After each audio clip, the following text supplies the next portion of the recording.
For April 29th, 2016, we talk about Vampyr, Nioh, and we ask you about your first online multiplayer experiences. Welcome to level 148.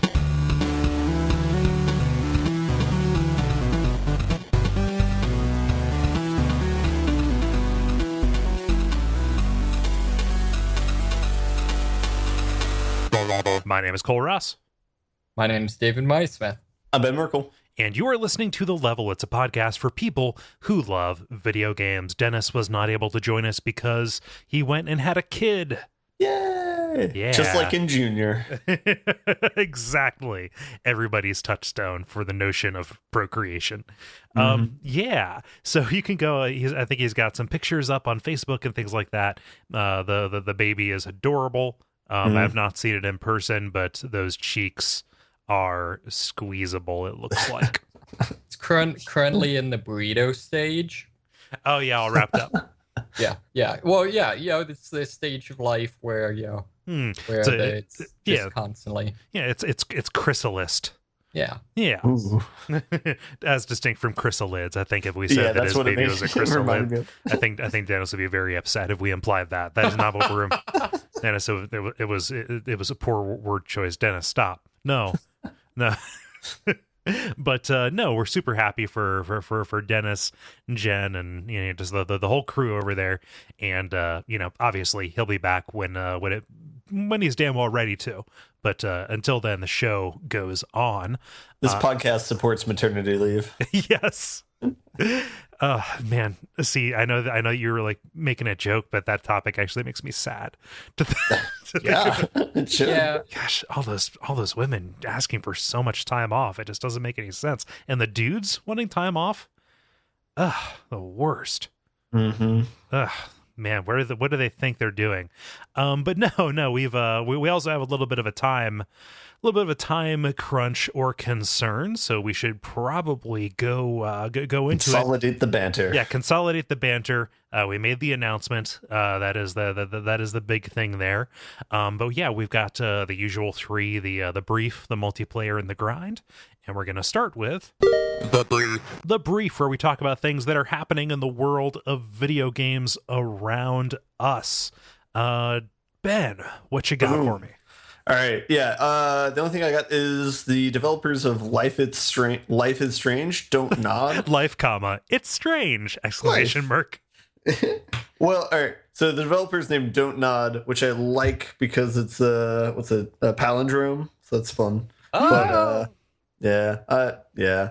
But they announced details of the next game that they're working on. Apparently, they announced initial details of this before Life is Strange, the first episode, came out, like a week before it. But they've actually fleshed out some of the details of the game. So the game is called Vampyr or Vampire. It's spelled with like a PYR situation. So Vampyr. It's the Morgoth spelling. Yeah. All right. Yeah. So just like they spell magic with a K. So the game basically seems a little bit like Dishonored from the description of it, except for like no like stealth like Hitman-esque game mechanics in it. The Crow. Well, yeah. So they talk about how one of the main mechanics of the game is you choose whether or not to feed on people, and so the interesting game mechanic is feeding on people makes you stronger and ups your stats, but you're also murdering people, and so that is supposed to have a quote unquote tangible effect on the environment, which so many games like build. In real life. Yeah. Maybe that's what they're going. Yeah, I don't know. So that's like the core mechanic of the game, is that kind of risk reward sort of thing. And apparently if you kill too many people, it has dire consequences. And I think one of the screenshots or videos that they showed is like a city on fire from you feeding too many people. Don't know. Oh no! This one person had fire for blood. It got everywhere. Blood. Yeah. Wait, you've never done that? You stay at the Chinese buffet for a little bit too long, and all of a sudden it bursts into flame. That's never happened to you. I'm always long gone. Like I would go to a Chinese buffet. What you're describing is a carnival of my nightmares. It's a stationary parade of horrors for one Cole A. Ross. Yeah. But anyway, so what you're describing doesn't sound like Life is Strange. No. Are they getting away from the getting away? Are they not doing that thing again where they make the Heavy Rain style branching storyline? Well, I mean, it sounds like they try and have a similar mechanic with Life is Strange, where in Life is Strange, there's a whole bunch of choices you have, and that kind of influences how people behave with you, or like how people interact with you. It sounds like they're doing a similar thing, but instead of being like you're cool or you're stupid, it's I'm gonna kill you or I'll let you live. So a little bit more extreme, maybe. But yeah, I think it'll probably play out in a similar fashion as Life is Strange did. But yeah, I don't know. Sounds interesting. Do we know of like a release window or what it's going to come out for?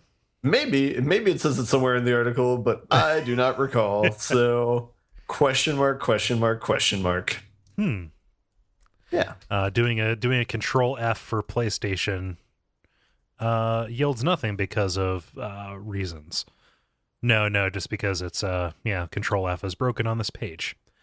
Oh well.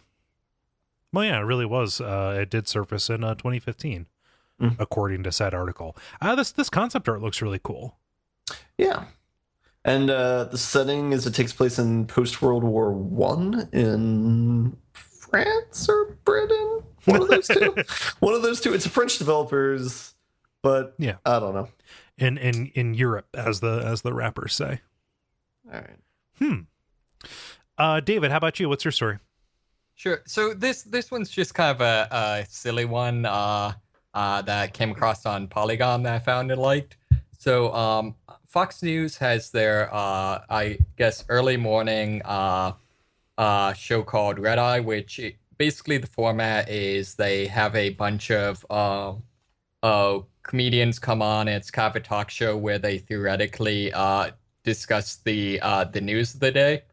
Although it tends to just be kind of dumb jokes. It's kind of their one of several attempts at doing like a daily show kind of thing on Fox News. Although it tends to be much dramatically less. Whereas like the Daily Show and Colbert, tend to be like editorial. Actually are trying to communicate a point. This tends to be much more just silly, just for fun. Yeah, it's also been on for a very long time. I remember watching this like in like late high school. Right, exactly. Yeah. So not like religiously, just you can't sleep and it's on. Yeah. So they were doing a so I was trying to find an actual date. They were doing a segment, I'm going to say last week, I don't know, sometime soon, on a professor who compiled a list of skills that every 18-year-old needs to have. And, as proceeding through the list, just, proceeding with, time management, ability to work with people, and then finally getting to the end and number 18, being able to level up your character in the Division, despite the way Massive nerfed the crafting system and allowed packs of super geared rogues to gank you in the Darkness Zone. Thanks a lot, jerks. So this is obviously one of their writers who plays a lot of the Division who just threw this at the wall and it got through? Yeah, apparently, because, that's something that, obviously is, fairly, I guess, topical in the world of completely irrelevant games. Right. And would read as complete gibberish to somebody who's not kind of in that world. Like, so Destiny has destinies. What does the Division have? Like the language of that everybody who plays the Division speaks, but anybody outside would not be able to understand. Huh, that's a good call. I want to see the Venn diagram of people who play the Division and people who watch Fox News. I don't know, but more likely people who are incredibly high and can't sleep and are watching the news at 3 a.m. Fair. seems legit. So. But I think what's remarkable about this is that like this is just another in a long line, and by a long line I mean of like over the past like 7 years. Like when did Fallon take the Late Show or whatever. Like, when did Fallon take Conan's spot? Or not Conan's spot, like he's on Leno's now or something. Whenever Jimmy Fallon's show became like the late night show, and he started doing a bunch of video game kind of stuff, like it's super weird and kind of surreal, and will land on the front page of video game news sites when you have these people who are talking about video games in terms that are that don't make them sound like congressmen. Like, now these games have come a long way since Pac-Man, and then that's all they've got. So like when they speak cogently, even if it is like in an exaggerated way like that, like obviously they're being super hyper specific just to get a rise out of people who are like, oh, he's saying things I recognize. But like, you know, when it's not happening at 3 a.m. and when it's not that like hyper specific, you have Conan doing Let's Plays, even if his whole shtick is video games are dumb, you know, or what's happening in this video game is dumb. You know? Even if his Let's Plays do look like me trying to play most of those games. but they're funny, and you know it's still getting a lot of you know, you still get a lot of that stuff. It's bizarre, and you know I think that, you know, I sometimes fall into that trap, although a lot less recently, of thinking like, oh, this thing that I like to do is super niche or whatever. Like, no, this is mainstream culture. Everybody's onto it. Fox News is onto it. Like, Fox News is onto it. Party's over, guys. Well, now it's not cool anymore. Fuck. just somebody at Ubisoft just pulls the plug on the server at the Division. Oh. No, no, it's interesting. I am going to be interested to see at what point it becomes, you know, just kind of like you said, completely mainstream. You know, when we stop seeing so much, kind of like you said, you know, video games have come a long way since Pac-Man type of comments. But I mean, like, people age out of doing that. By which I mean, I mean, it's definitely an aging out thing. I'm kind of interested. Like, that's something I like to. I think it's kind of fun to, like, every so often, you know, put the periscope up and kind of see where things are at. Mm-hmm. Yeah. I also watch, consume so very little television news that like it's hard. Like, I only ever get the high points, you know, like when the stuff bubbles into, you know, where I pay attention. So, blah. Yep. Huh.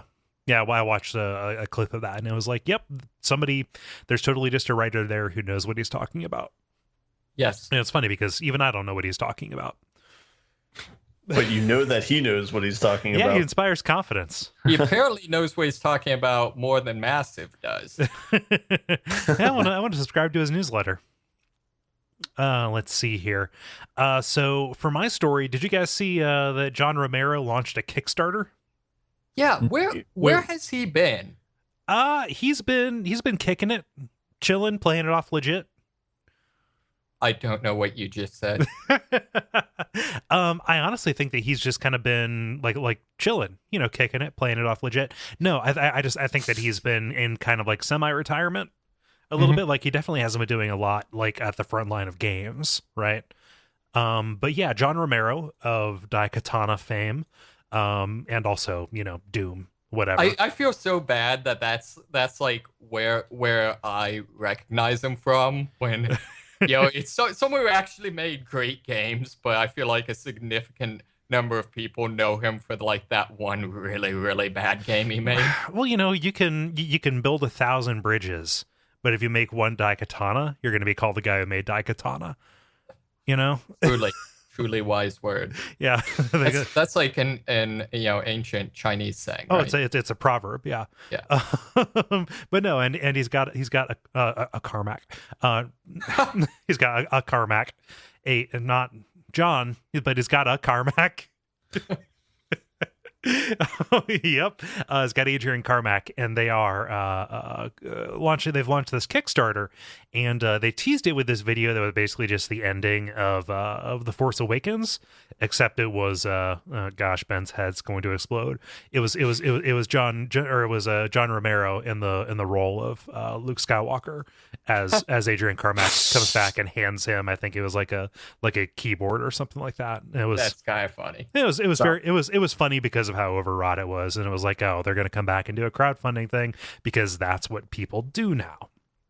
But the game is called Black Room, and it's going to have advanced weaponized combat, which I don't know what that means. It's a skill for shooter, from movement to weapon and map mastery. And it takes place in this a hologram world, which means that it's going to be a lot like Daikatana, because Daikatana had different levels that were kind of set in different time periods, because John Romero wasn't able to focus and apparently still isn't able to. And so this is just Daikatana. It appears to be just Daikatana with a different kind of wrapping around it. Notwithstanding the fact that we have not seen any gameplay footage, we just kind of have some concept art, including a very slick motion graphic piece of concept art showing a barrel exploding, which is pretty cool. See, with this description of the mechanics, which are kind of like every modern description of every modern shooter ever, and then this description of the world, which sounds like a very bizarre, like, caveman-y description of, like, what, virtual reality / augmented reality / modern technology. I just get this image of, like, Romero, having been in, like, suspended animation for, like, since Daikatana, and suddenly waking up, and this game is actually him trying to make sense of the modern world. Well, no, I mean, he's definitely he's trying to make some cogent points here, and I think he's really onto something. Kind of next wave. Quoting here, you're going to use fast, skillful movement to dodge enemy attacks, circle strafe your foes, and rule the air as you rocket jump. So, that's gonna happen. It would be actually kind of cool if they made kind of a modernized, like, Quake / that style of shooter that was actually modernized, as opposed to modernized meaning like up the sprite count. Sprite count? What? Whatever. I don't know. Yeah, I mean, like, you've had a little bit of that, like Wolfenstein New Order. Was something approaching like that, or I mean, you have to go back a little ways, but like even in the early to mid 2000s, you had, when Doom 3 came out and was more of a survival horror game, you had stuff like Serious Sam or Painkiller, which really focused on, just we're gonna put a shitload of enemies in front of you and you're gonna shoot them all. Right.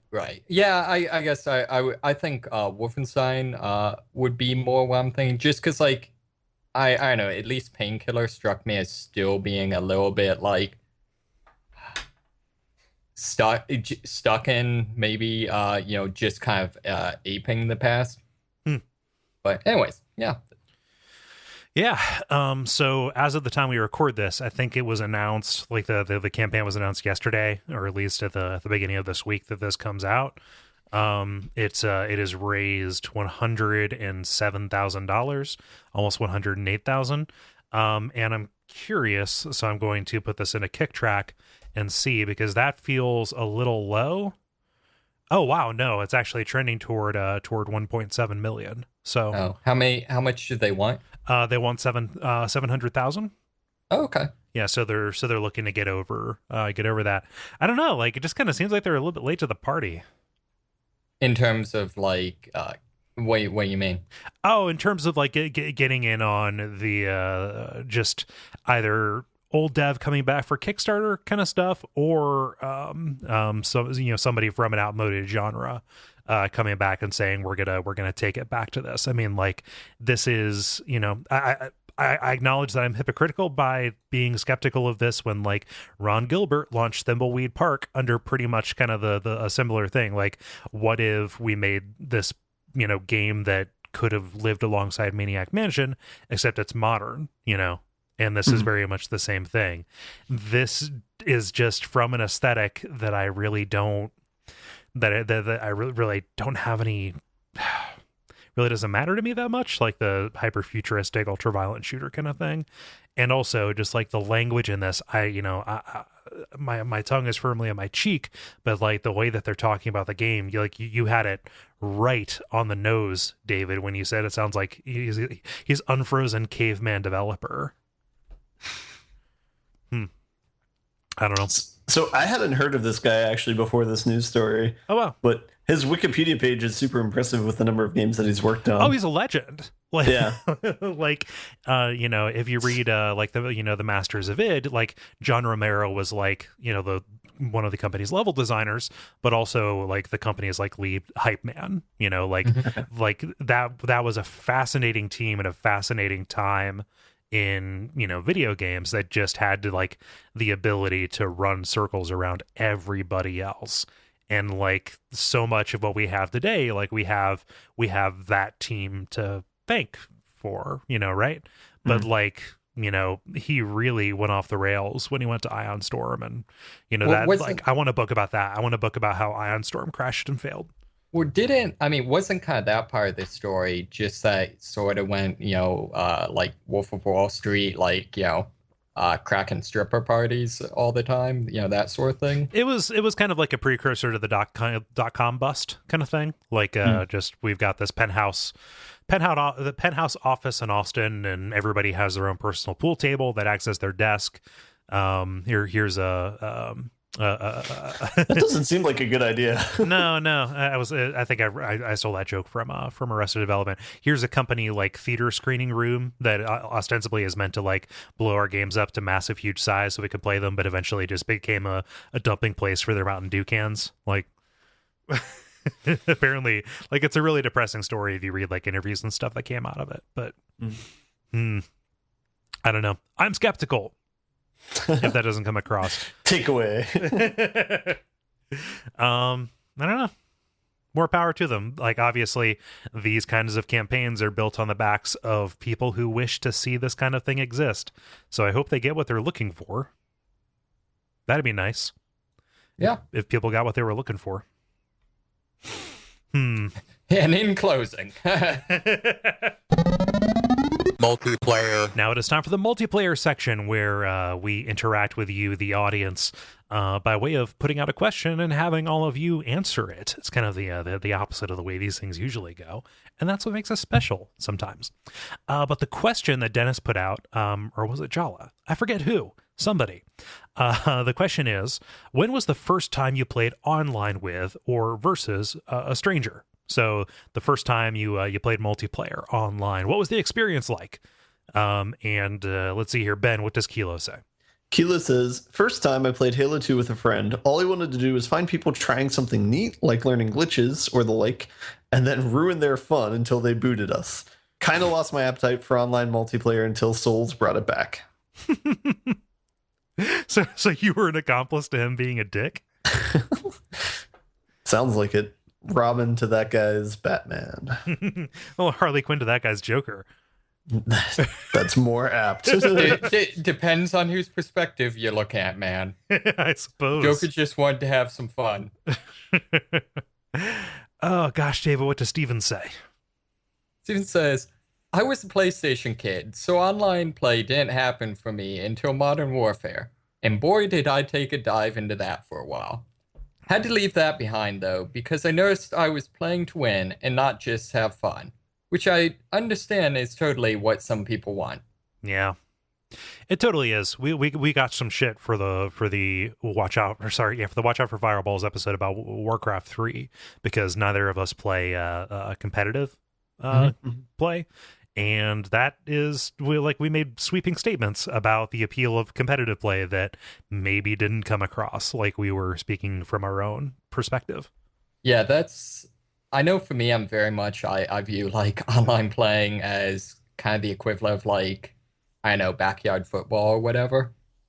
Kind of, that more for fun than competitive. So yeah, that's definitely a weird thing. Yeah. It'll be fun until someone gets hurt. Yep. And someone will get hurt. Yeah, so it'll take the ball and go home. I thought that was Backyard Fight Club. Oh gosh, that's the you never hear about that one though.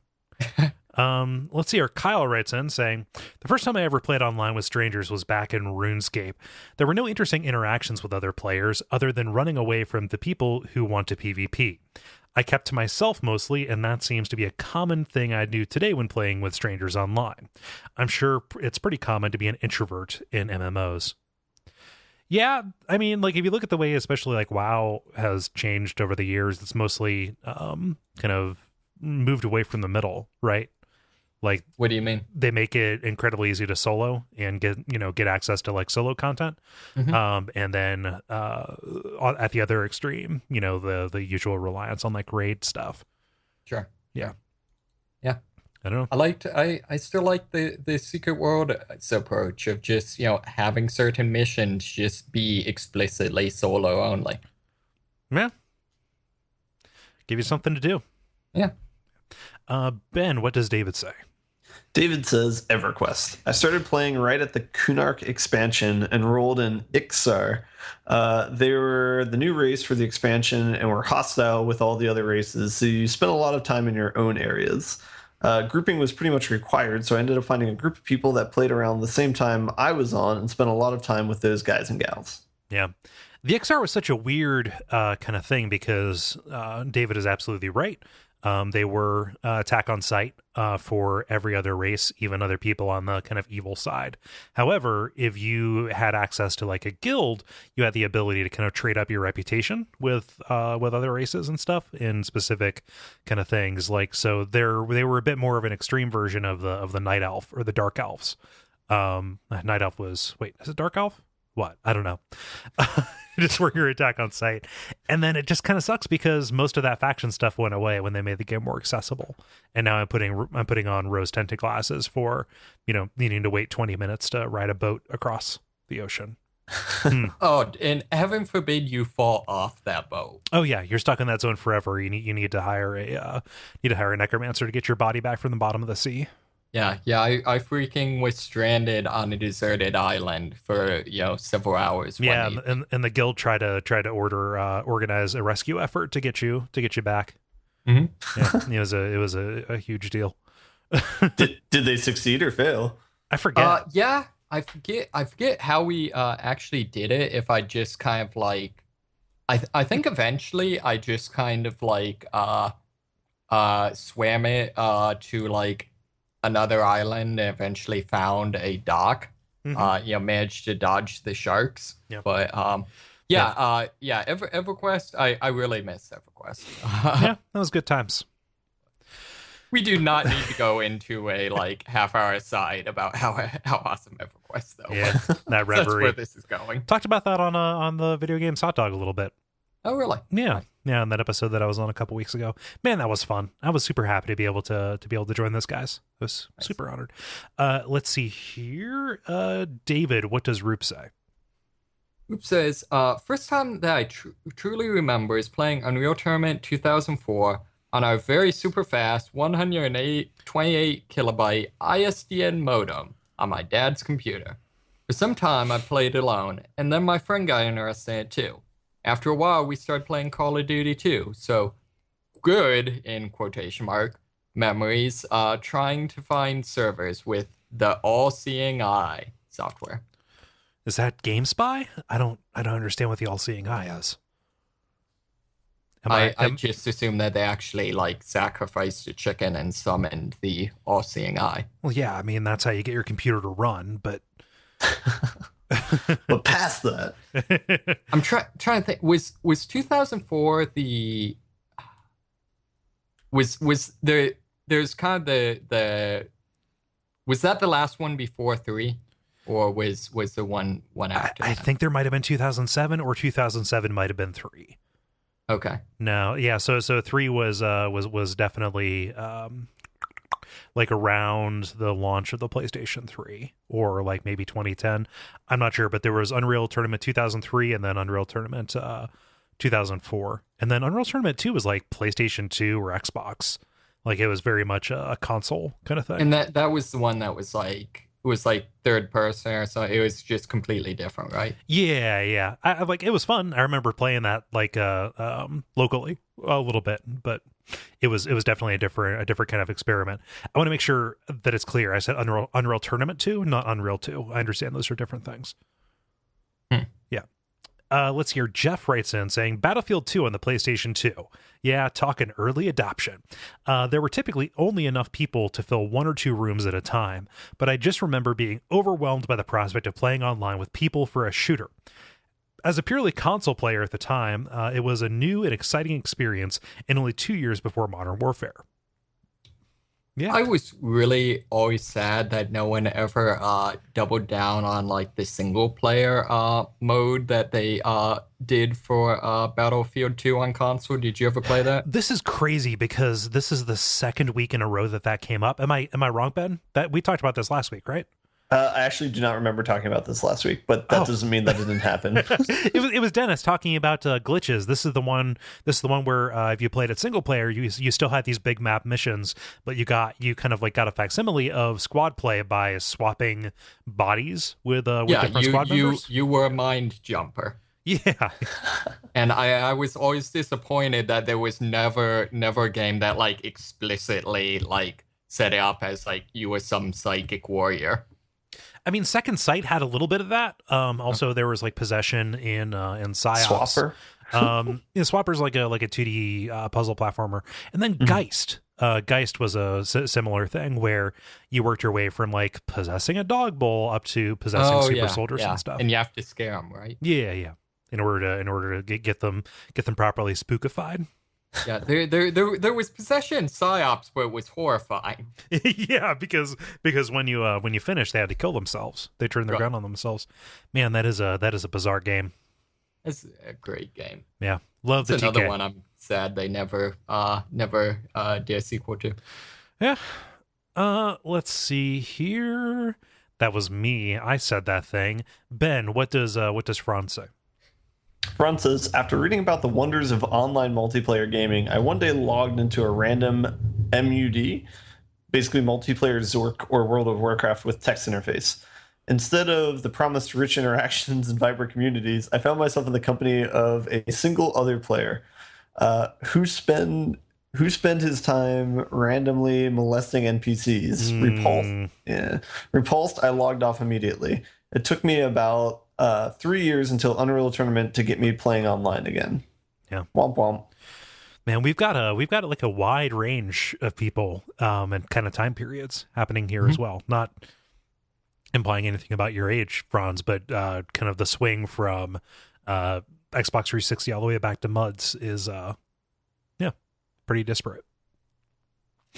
But yeah, the one dude like walking around and creeping up on you is that is a no-go. That's a non-starter. David, what does Gus say?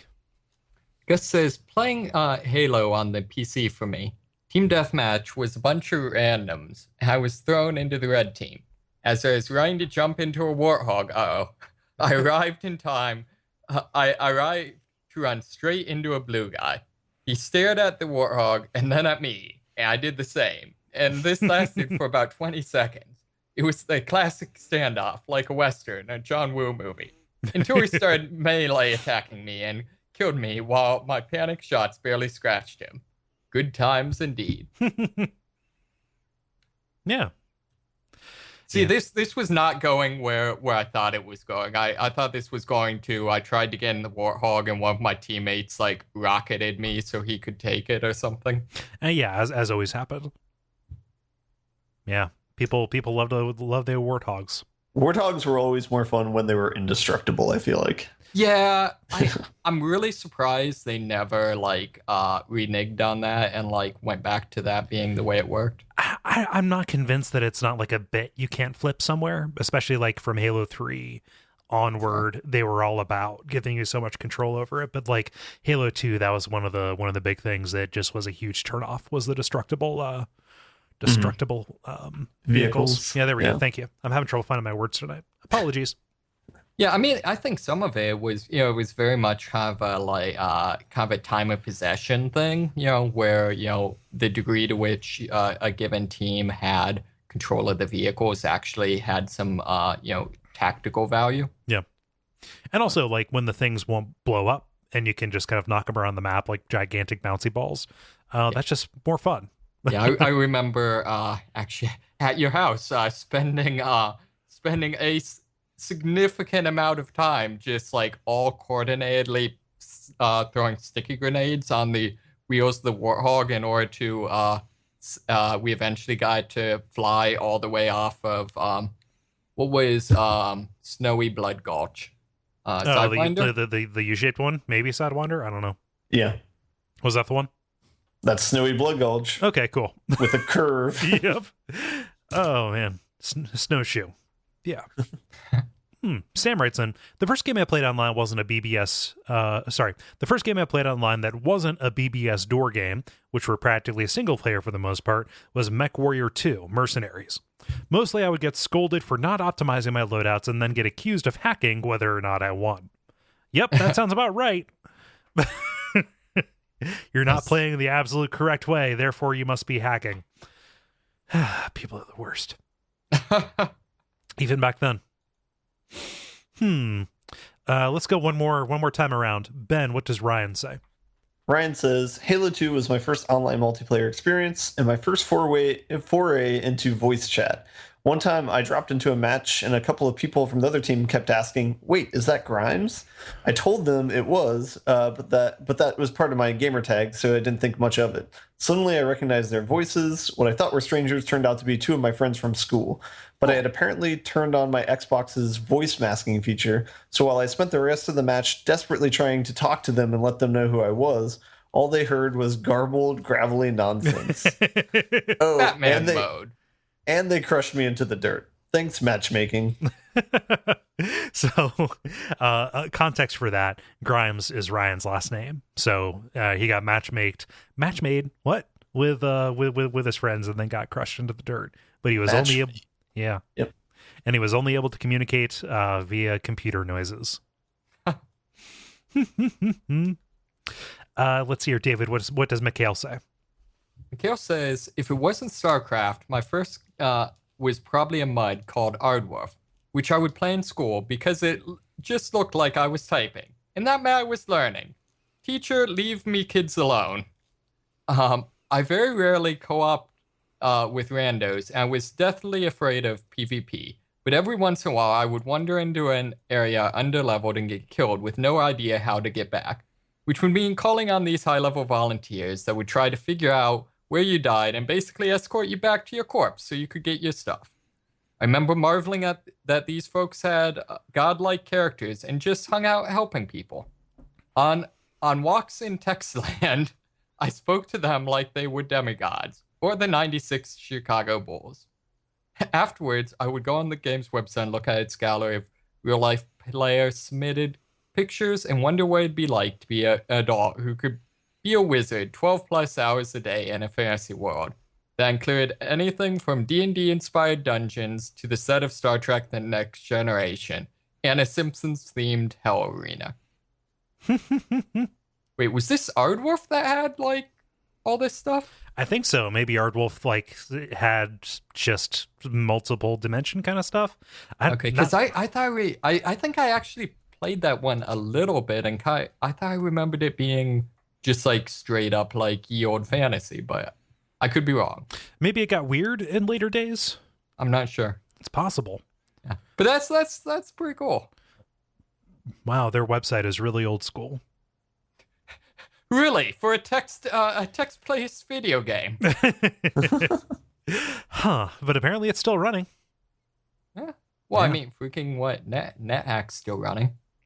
That's not an online thing, though. That's just something you download and run. Oh, true. But I mean, it's still Available. developed. Yeah. Huh. Oh boy, I lost the. Oh, there we go. Okay, cool. And finally here, Gordon writes in saying, Team Fortress 2. A few memories of amazing team plays after I left off a well-timed invincibility charge, but not much else. Yeah. I love Team Fortress because you can play a medic and still be useful. Same thing with Battlefield. See, I could never get into the way Team Fortress in all those games, like I can never get into. There's never a character I like. I like the engineer because he fixes things by beating it with a wrench. Yeah. It's He's just like like real Fonzie. life. Totally checks out. Yeah, that's how I do it. Now, I just always like there's always, all these characters that are like, the engineer with his like crazy turrets and I don't know, the guy who's super fast. I want my class to just be like a gun haver whose special ability is has gun. There's the military guy. I forget the class name. Soldier. No, but then you have all the rocket jumping bullshit. Well, I mean, like nowadays with all the customization and stuff, like you only need to play for like a little bit to be able to craft the class that you want to play. Oh yeah. I mean, Team Fortress has gone off the rails in a good way. Yeah, it's Calvin Ball. Yes. Yeah. Cool. So that's the time that we have for our for reading listener responses. Why don't we rattle off some of our own? Ben, you got any online stories? What was your first online exposure? Yeah, so I think the first game I played online was Medal of Honor Allied Assault, which is way back when. And that was like on the first PC that I had that could actually run games. But I ever so briefly joined a clan and just played that game a whole bunch after school every day. So a lot of Nazi shooting and Allied soldier shooting. So yeah. Yeah, that was the like 2001 that came out, I think. Yeah, thereabouts. Yeah. Yeah. I remember I got a mouse specifically for the game that had like the side buttons, and so you can map the leaning to those to make it like really ergonomic. I don't know. Nice. Yeah. David, how about you? Yeah, so this one was kind of weird for me. Like, I read the description and was thinking back. It was all of a sudden one of those like lost time things where like I can't figure out it. In particular, I can't figure out like the point where I went to where like now, or at least especially in college, multiplayer gaming was almost all I did, and I'm not sure when I really got into that. I think maybe it would be probably a combination of like EverQuest and Unreal Tournament, the one before 3. I hope that's the title that they named it. Yeah, well, it's from that time when Epic was naming stuff. That's who makes that, right? Epic? Yeah, there we go. Yeah. When Epic was naming their games like Friends episodes. Yes. So yeah, I think those were kind of that. I know definitely EverQuest was my entry towards like MMOs, which became huge for me. So yeah. When did you start playing Kingdom of Loathing? When did Kirsten get you into that? Oh, I'm trying to think. Because that would have been around like early days for like high school stuff, right? Like Academic Challenge. Yeah, I think maybe it was actually like junior senior year. Oh wow, huh? I think maybe it was fairly late into that, but I'm not sure. Yeah, that definitely also a big one. Yeah, no, I got into it through Kirsten. Okay, mutual high school friend, an older. Yeah. So for me, like I had that similar like I lost a decade time quake kind of feel. Yeah. But yeah, it really would have to be somewhere around like let's say Team Fortress Classic, because we got our internet, like high speed internet, the fall of 2001. I know this is really late, but I got the like the big multi-pack for Half-Life, and then Team Fortress was the game in that I really gravitated toward. Joined a clan, and then kind of like a couple months after that, got into EverQuest around the time the Luckland expansion came out. And yeah, that was a good time. Which was the expansion that introduced the frog people? That was as playable. Yeah. That was Lost Dungeons of Norath, Eldon in 2004. Yeah. I thought it was before that. Okay. Anyways, yeah, because I think Frog People was about when I started playing. Oh well, 2004. Weird. Huh. I know it's kind of funny with like you said the Timequake thing. Like there's very much like there was some point where it was like, because I remember real early on, like kind of early internet, my parents were real cautious of like watch out for them chat room predators and stuff like that. Which probably there's some legitimacy to, but Yeah, like it's a prudent position. right, but like I can't remember like there was some point where it went from like interaction with people online was something like I was suspicious of to like something that I now do once a week and record. Well, you're also an adult now too. Well, yeah, but you know what I mean though. Like I was trying to figure out because what was the point where like like online all this stuff just became normal. Yeah. When it wasn't a complete kind of novelty, right? A rarity. Yeah. Now I'm not very sure of that. So like it wasn't Planes of Power. It wouldn't have been the Shadows of Lucklin. I think it was the same. It was maybe one before the one that introduced mapping.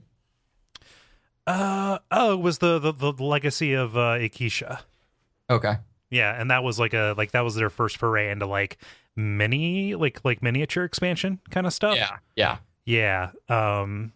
Yeah, it was a download only one, and that only like introduced like a couple of different maps and a small like mini continent. Man, we're spending a lot of time on this. But yeah, that was in 2003, and Lucklin was 2001, and that's when I hopped on. Sweet. Neat. So thank you everybody for responding into that. If you want to participate in those, you can join our Facebook group.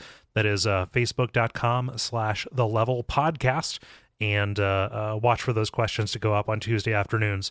And we really appreciate those of you who are there already.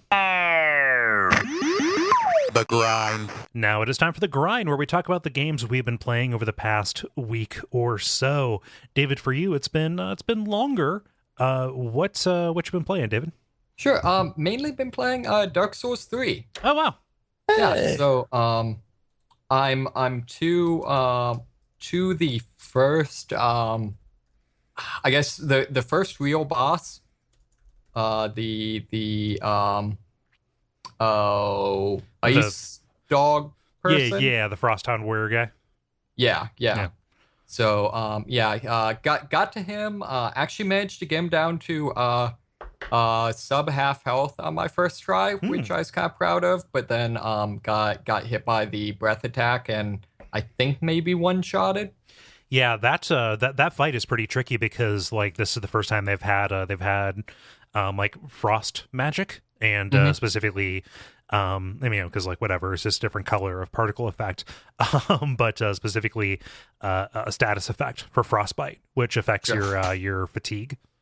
Right. Yeah. Although I did notice like it seems like at least stage one of the fight, it seems like the attacks are just kind of stupidly easy to dodge. Yeah. Because like it was very much like I was at the point where it was like I didn't have any souls. I was kind of just like running in it to do it. You know, that sort of thing. Just give it a shot. And so I was pretty much just like, not use my shield, just vaguely trying to roll towards him and like successfully dodging most of the attacks. So yeah, I'm kind of now prepping to get back for that. So I know, really enjoying it so far. It seems like I don't know. It seems like the kind of some of the narrative world stories a little bit more explicit in this one. Do you think? Yeah, definitely. Like there's a lot more kind of like talk about what your mission is in the world. Doesn't mean that there's not like depth of stuff to look for, especially as it starts to get weirder as you get kind of further out from home base a little bit. But yeah, like you're very explicitly there, and the mission that they give you is your mission. It's not like a fake out like in Dark Souls 1 where you must ring one bell and then you get there and then that guy's like, actually there are two bells. nothing's worth doing. No, seriously, that guy's name is the Crestfallen Warrior. Like that's totally his steez. No, but like this, like in terms of the critical path, they shoot it straight Yeah. to an Yeah. extent. Although I will say towards that, one thing that does a little bit annoy me is just so far the game's extremely linear, which is I'm not a huge fan of. That's going to continue throughout.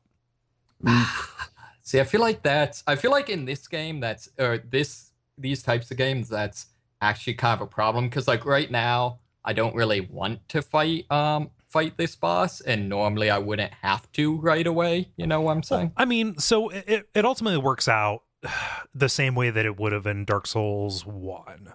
Right? Like the only games in the series that you actually have that option to truly go and fight, like, I could, it is a sinner's buffet of monsters to slay, right? Is Demon Souls and Dark Souls 2, where it's just like, I'm out onto this other spoke in the wheel, right?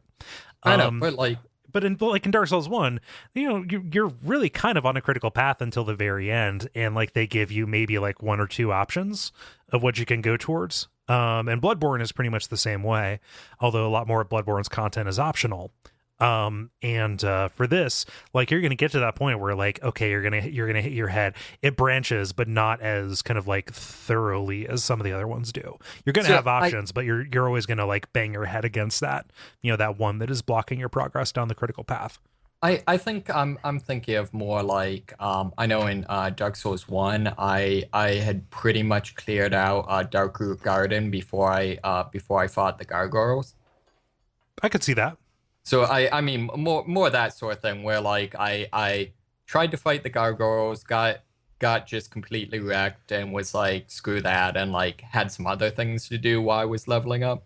Yeah. You're gonna run into stuff like that. Okay, that's good. Yeah. So I mean, like linear is not quite the right way to say it. Like it branches, but like it will branch into stuff that is a dead end. That is stuff you would have had to do anyway. But like, okay, you can take the left path or the right path. You're gonna have to do both. If you go left and you hit it and you're like, oh, this is too hard, you can go right, but you still end up having to do both. And they're really just kind of like, instead of progressing like A, B, C, D, it's like A and then B, C and then D. Sure. Yeah. So what do you think of the combat system? I like it. It's a good return to form. I've been experimenting with different builds and stuff just for the show. Like I rolled up like an assassin and a herald to get both of those kind of like hybrid kind of ones after rolling with a pyromancer. My main run for the show is going to be a knight. It's feeling like right now. But yeah, like I like it as a return to form, especially after Bloodborne, which was fine, but like the pace of this feels, more my speed.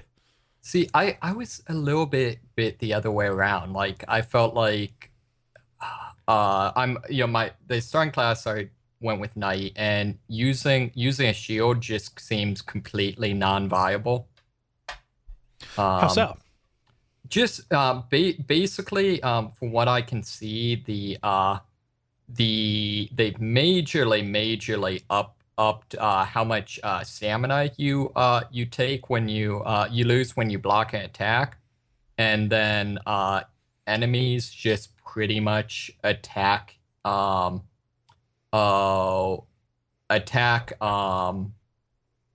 just indefinitely.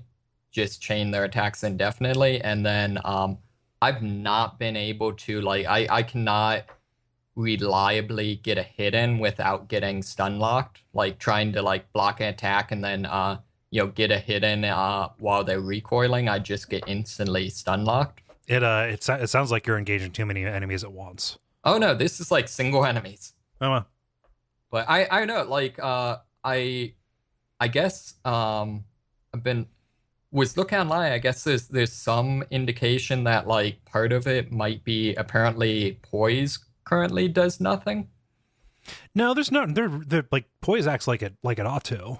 Like okay, they found a number of things discussing that it was supposed to be glitched or something. I don't know. Yeah. Regardless, that kind of annoys me. On the other hand, I'm actually really enjoying doing the two-handing and dodge approach. It's the nice part about actually like having options. Like Bloodborne had, great weapon variety in the 6 weapons that you were able to get. But for this, like you really are kind of making your own sundae, Yeah. I must be hungry. I'm using all of these like food metaphors. Sorry. Yeah, I really enjoy just kind of the feeling of like just juking enemies, just like charging an enemy and then just like tumbling past them and like trying to hit them. But yeah, it seems like a lot of fun. I miss the what's it, the rebound system or whatever the game. Oh like, yeah, the regain system. Yeah, I mean I understand the different games, different style stuff like that, but I kind of feel like that's something I wish they had picked up from Bloodborne the way they did some of the other features. You can get a ring that gets you a little bit of that. Yeah. Very cool. I mean, like I've just again, like you're making your own sundae. Like you are, right? Exactly. You're sacrificing a ring slot, which is really valuable in order to get this kind of thing. It's not as pronounced as it was in Bloodborne, but it's still there. Like it is, any health is good health. Sure. Yeah. Yeah. So, quick Dark Sherpa question. So I rolled Knight. To what degree, like, I'm planning on going like melee. That's what I want to do. Am I going to want to invest in magic, either magic or miracles at all? It really depends. So I haven't dipped into miracles that much. Like my Herald has a pretty weak healing spell that just kind of offsets kind of like a low Estus ceiling. Yeah. And so like it's a nice to have, and I'm kind of looking forward to see like, okay, can I use like lightning spears and stuff like that? Like I want to do like a Solaire role play.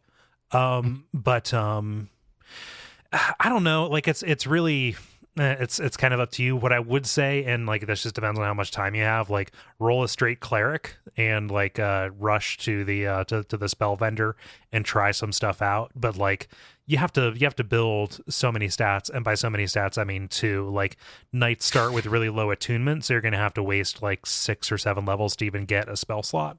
At 8 or 10, knights I think. Start with one spell slot. Oh, really? Huh? Yeah. So I'm using I bought the kind of crappy miracle. The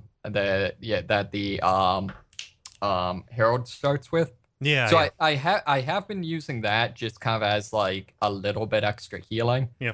So it looked like.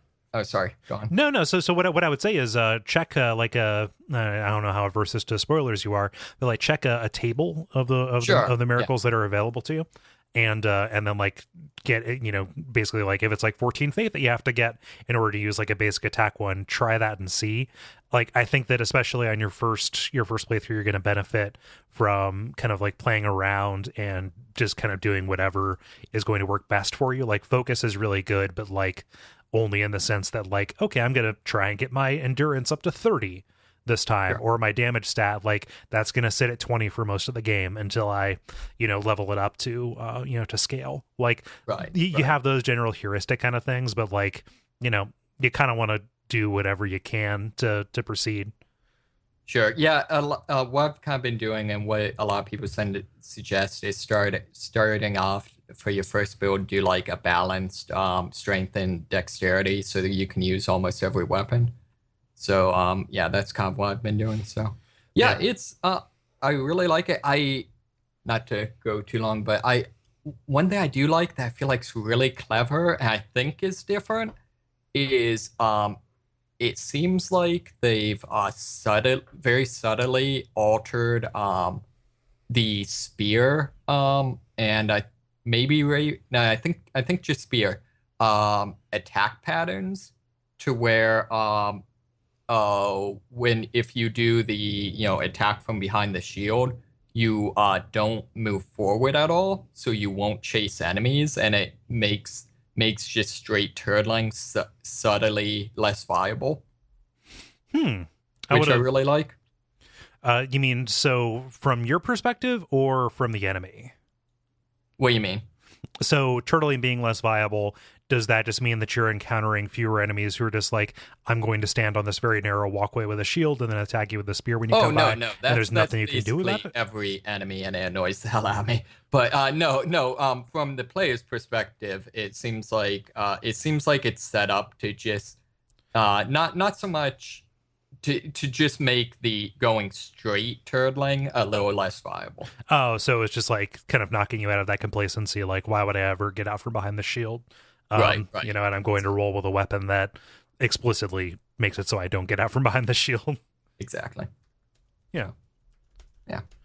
Did you play Dark Souls 2, David? I can never pin down your Souls experience. No, I played one up through I got to the boss of the depths and just kind of got out of it. And then I played Bloodborne up through I think I beat the witch, and the next thing I need to do is Vicar Amelia. Yeah, Vicar Amelia's a wall. Yeah. Did you go to Old Yarnum? Yes. Okay, so you beat the Bloodstar Beast. Yes, yeah, I beat him, and yeah, so I've been running with the great sword on that. Yeah. No, you just have to beat Amelia, and it's gonna suck. Summon help. Yeah, I need to do that. I need to get back into it. It's kind of weird in that I don't. Well, Bloodborne's really weird for me in that I love the idea of the gameplay in terms of it being like, I really like its thought process or approach to being like Vampire Hunter Simulator. Mm-hmm. And I it's the one that I probably care about the story much more than any of the others. On the other hand, I just don't like the actual gameplay that much. Man, that's a problem. Yeah. So, but really enjoying it. So, having fun. And with that, David had to go. He had to work. We tried to get in under the gun, but it didn't end up working out that way. Oh well. Ben, I'm gonna throw off to you. I'm curious what you've been playing, man. Sure. Yeah, I was thinking maybe we could have him have a commentary track afterwards and just add it in. Like, these guys didn't know. Wonder what he's gonna say. So I actually saw, I have very limited experience with Dark Souls, but I actually saw the boss that he was talking about at the beginning, the one with the frost thing and the roll attack and stuff. So I just wanted to chime in because I typically cannot do that with Dark Souls. Anyway, what I've been playing over the weekend is just the same typical two. I've been playing more Stardew Valley, and I've also been playing Rocket League. Stardew Valley, I unlocked 2 of the larger kind of goals that they have in the game. One of which it opens up the mine cars where you can kind of fast travel around the world, and then the other one is it opens up a bus, and the bus takes you to like a desert. I haven't gone there yet. I just unlocked it, but I haven't. You have to wait for like a bus driver to get there or something. But it gives you a bottomless dungeon if you go there. Oh, wow. Or for mines and stuff. So yeah, those like, so are you like focusing heavily on a mining track or? I mean, I guess I'm trying to do an even balance. So I'm trying to do everything, but my lowest one is fishing, which is one of the skills, it's okay. It's decently fun. It's like a click game where you have to like keep a bar centered around the fish that you're trying to capture, and it kind of moves like in a random walk fashion. And it's okay.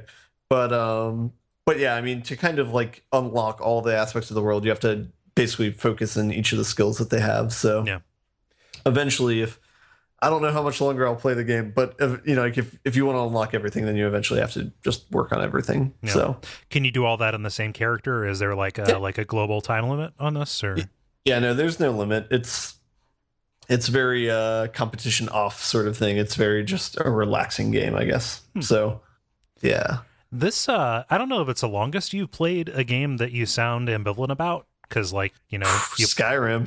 Yeah, exactly. Skyrim. There you were playing Beyond Two Souls for a couple of episodes. I'm not putting this in the same boat as that for anybody who's listening who really likes Stardew Valley, but like has your disposition towards it kind of changed at all? Because I'm kind of surprised you're still going. Yeah, no, it's still neutral. I mean, there's more things that you can craft, and there's like a lot of things to explore, so it's kind of interesting. You can like raise animals and then build things out of those things. And recently I built, I think it's called like a crystallizer, where you put crystals in it and it just makes infinite crystals. So I don't know. I don't know what the point of that is, but that's the thing. So I don't know. It's interesting to explore, but I definitely think like if another game were to come out that I would be more interested in, then I would probably fall off of this pretty quick. Yeah. So yeah. So like what's coming up in terms of like big releases that you're gonna like go after? Uncharted and No Man's Sky. Oh yeah, it's coming out in those are both coming out in June, right? I think 1 May, 1 June, something like that. Yeah. Yeah. Those are the big ones. Yeah. So you're gonna stop playing Stardew Valley right in time for me to start. So that'll be good. Maintain the continuity. It's, one person will always be playing it, I guess. I don't know. It'll pass around, and then after that, Jal will pick up and let the circle be unbroken. That makes me just want to go back and play BioShock Infinite now. I suppose it does. I immediately got that flash in my head. Yeah. What have you been playing, Cole? Well, Ben, I've been playing. The big thing was I played a demo for a game called Nioh. Okay.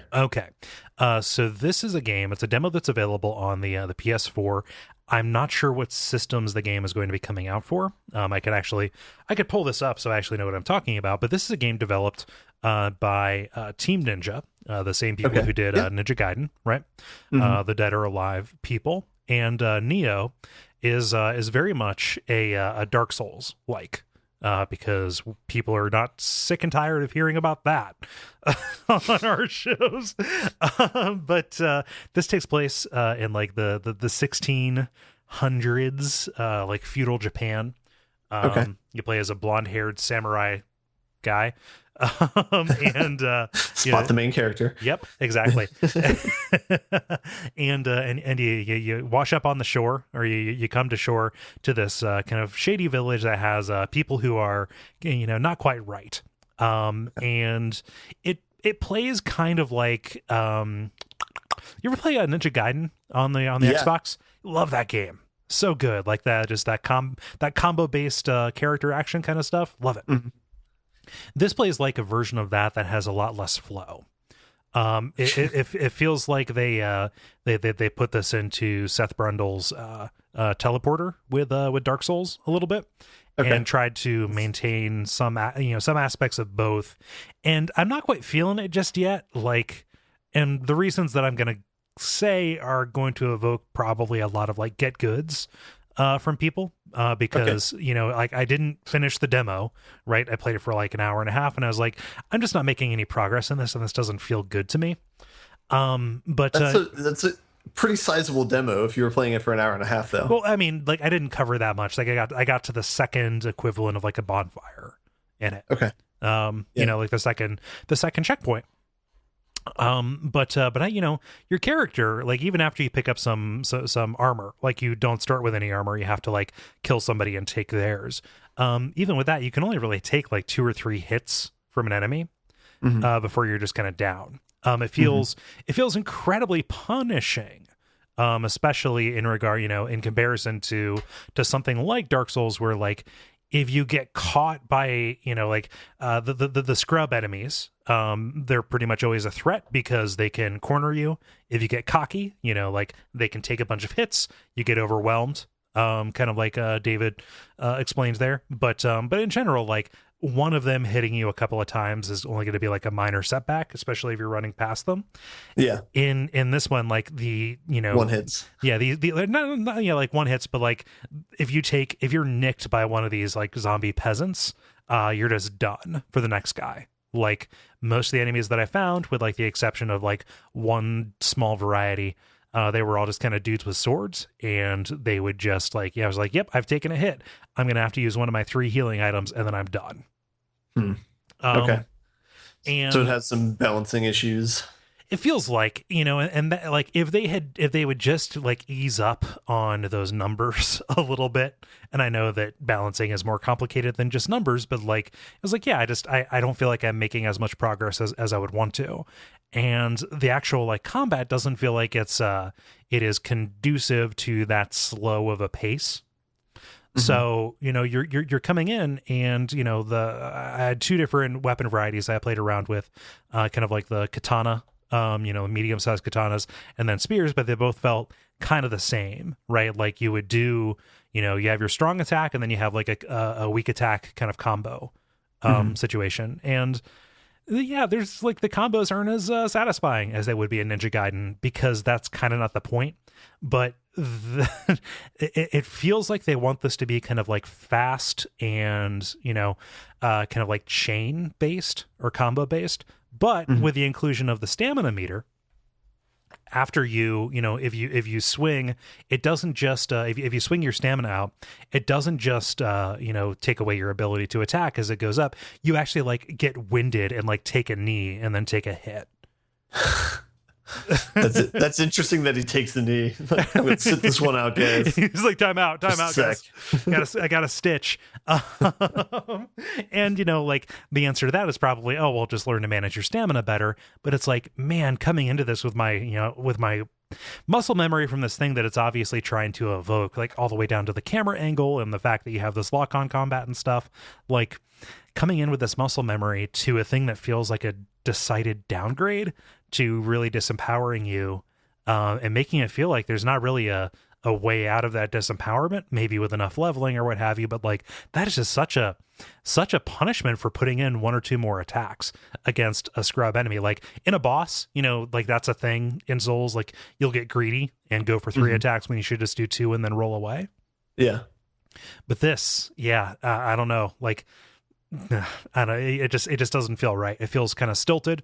And it feels like it is, you don't have the ability to be as fast or as nimble as they kind of are hinting that they want you to be. Okay. Can you run on walls? No, you cannot. Man. And that's a bummer too, because I liked that. Strike 2. Yeah. And also like the original Ninja Gaiden was so good at teaching you as you went, it was very much that tough but fair kind of thing, right? That cliche. But this, you're pretty much just set up. You're fucked from the get. And it's like, so I got that negative stuff out of the way to get to the cool stuff. Any other questions about the negative side of it? I feel like I'm talking too much. I'm sorry. No, you're fine. Did you get this through PlayStation Plus? No. It's really, really hard to find demos on PSN.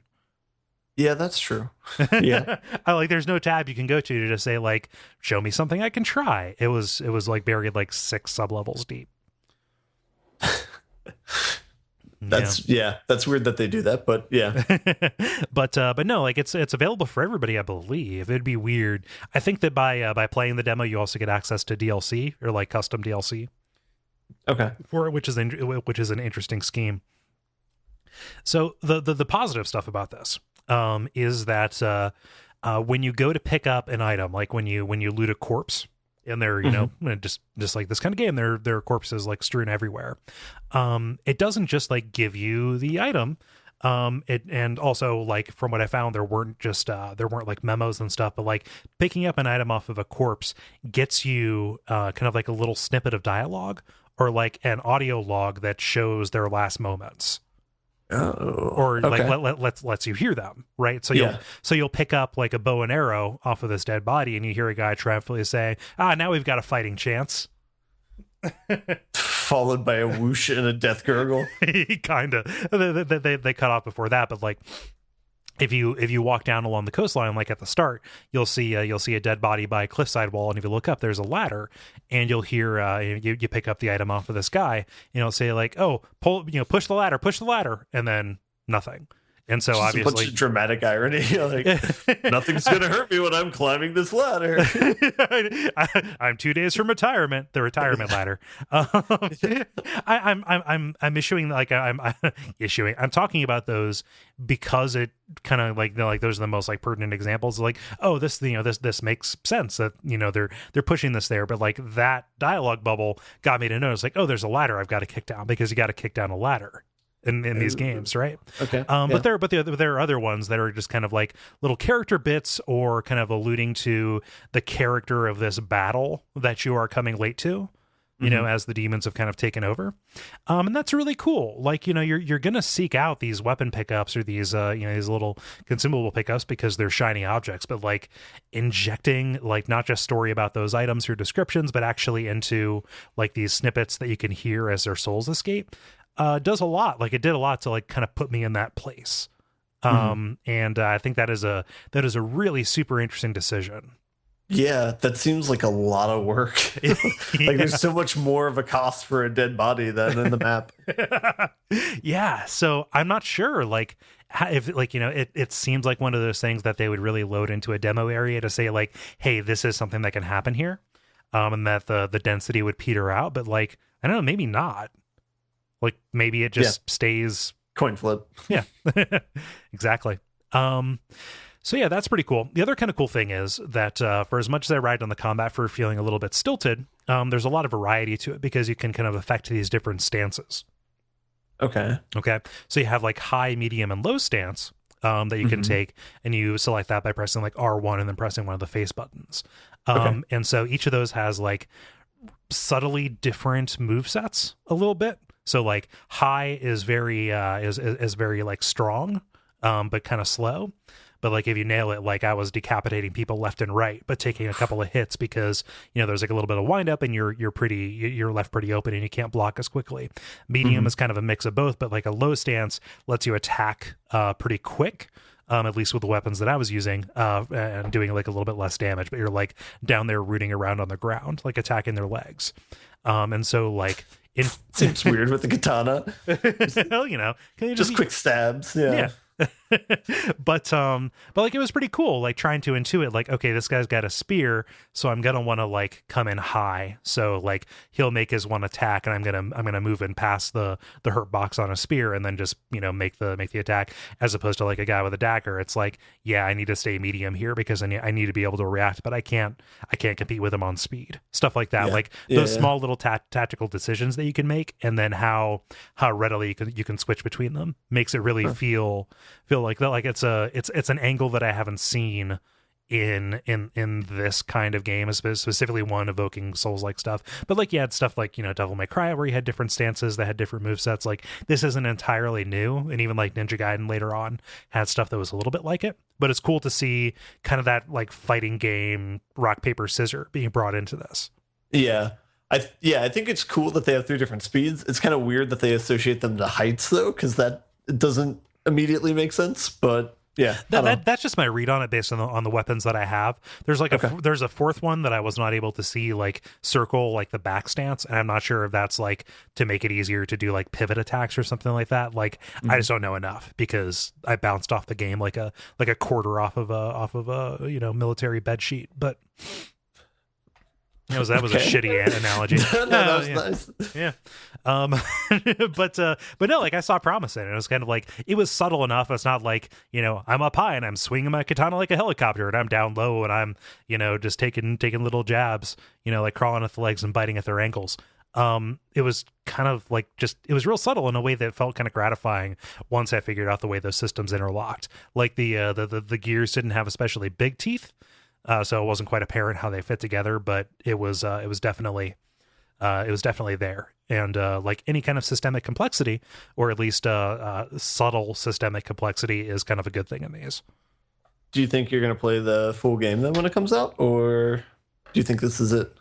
I don't know. It's kind of on the fence right now. Given that my complaints right now are just about difficulty, it kind of feels like I need to go back and give it another shot. I don't know if I'm going to talk about it here anymore, but like when we're talking about Souls-likes or looking at games that are explicitly evoking this, it might eventually become like a duty to go and talk about these, talk about this at length. I don't know though. It may just end up being one that like, yep, gonna go in, and maybe once I get over that wall, once I learn how the system works, it'll be just fine. But like right now, it is repellent even to me how hostile this is. Mm-hmm. Yeah. So another podcast is going to start up that's even more extreme than your guys' podcast and swoop you. Maybe like, these guys, they didn't get good, these beta boys. No. No, I mean, just like after Dark Souls 3, who knows what's coming up, but like there is this weird opening salvo between this and Salt and Sanctuary of like high production value, in one instance indie, but in another instance like, yeah, that's a pretty big game. And yes, it is going to be PlayStation 4 exclusive, and it's coming out sometime in 2016. Okay. Yeah, but yeah, that's Nioh, Nioh, which stands for Nioh. benevolent. Yep, it is Nioh. Yeah, stands for Benevolent King. Okay. Yeah. I don't know. But that's all. Can I mention one thing I forgot to mention? Oh, sure. This is kind of off topic maybe, but I also played Pandemic Legacy this weekend, which is like the #1 board game on Board Game Geek right now. Oh, shit, that took down Twilight Struggle? It did. Yeah. It's like a relatively new game, but it's like Pandemic, but it's persistent where game rules change throughout playing. So anyway, brief shout out for anyone who's interested in board games. So I think Gary is playing that. Can you give me an example of like what carries over from play to play? So basically rules will change and characters will develop new skills. So in the base set of Pandemic, I think there's 4 or 5 different characters. There's 4 viruses. You have to beat all 4 viruses to win. It's a cooperative game. So in this game, the rule sets for the viruses will change. And then at the end of each game, you upgrade different things. So you either make viruses easier to defeat, or you upgrade your character's abilities so that they can kind of do different things or better things, I guess. So I've only played one game, but there's I think 12 to 23 games. Yeah. So yeah. So that sounds like you're like explicitly changing the meta from turn to turn, whereas like most of the stuff that I've heard about Risk Legacy is more on the line of like territory changes. Yeah, Risk Legacy is similar too, where you have both like in the immediate game, how can I win this game, but then also like what do I need to do to benefit me for like long term when I play the next 3 or 4 games. So yeah. Nice. Yeah. Well, that's cool. Do you have like a persistent group of people that you're playing with? Yeah, and I think that was something I learned from Risk Legacy is we had like a whole bunch of people, and I was the only consistent person who played the game, and so then that kind of eventually led to kind of an imbalance because I had just been in more games than other people. So Yeah. Well, That's good. How many rotations can you go on a game like that? how many what? Rotations was the word that I used, but like sessions, games. Yeah. Yep. So Pandemic Legacy is built to do 12 to 24. And it's set to be over a course of a year. And so every game takes place in a month. And you have 2 chances to win in a given month. So if you win the first game, then you've beaten January, you can move on to February. If you lose the first game, you have 1 more chance in January to play. But if you lose that second game, then you'll have lost that month. Oh, wow. Whatever that means. So, yeah. Risk Legacy, it's like 10 to 15 games, I think. Okay. So, yeah. Yeah, that's great. Did you mention that team or that guy was going on to work on kind of an original thing? Yeah, I couldn't remember if this was a story we had covered or not, but yeah, the next game that he's doing is a standalone game. It's also going to have Legacy feature in it, so it'll be persistent across however many playthroughs you have, but it's not going to be tacked onto another existing game. It'll be its own thing. Oh, cool. So, yeah. That's exciting. Yeah. Nice. Awesome. Did you have anything else you wanted to sneak in? That's all, dude. That was my only sneak. It's fine. Yeah. Cool. Well, yeah, let's button it up. Mm-hmm. I'll have to answer to this now because there's no one left. And then there were 2. The credit. Oh, thank you so much for listening to level 148. We're pretty close to 150. Yep. Yeah. Almost to the 1 in bicentennial. How do you say 1.5 centennial? No, we had a whole episode on DTR about this sesquicentennial. Okay. All right. Cool. Yeah. That's what we named episode 150 of that was sesquicentennial. It seems like a sesquicentennial ago. Just can't even say it. All right. It's fine. Yeah, so thank you everybody for listening. If you want to, participate, we have that Facebook group. That's facebook.com/thelevelpodcast. As we mentioned last week, we've seen the power of iTunes ratings and reviews, especially if a bunch of people come out as we approach this milestone for 150. It'd be awesome if a bunch of you kind of renewed your iTunes ratings or took a dip in there. I totally understand if you're averse to using the iTunes app or what have you. Like, it's not fun, but it does help if you're able to take the time. How about we just ask From Software to release a game like every other week instead? Oh yeah, no, that I think I can swing that. All right, Yeah. We have contacts. We're good. But what am I thinking of here? Yeah, also there's the Patreon, and that's doing pretty good. And I don't know. Tell your friends. I'm kind of running out of steam, so let's do it. Okay. Yeah. So I've been Kole Ross at Kole Ross on Twitter. I've been Ben Merkel at Merkelizer on Twitter. Yep. And David, even though I wasn't here, he is MoneySmith777 on Twitter. And then Dennis, even though he's not here, he is at DFuria. Oh, Jala. And is that Jala-chan? Yeah. Jala-chan. Yeah. There we go. Is there anybody I'm leaving out? But yeah, stick around to hear some titles.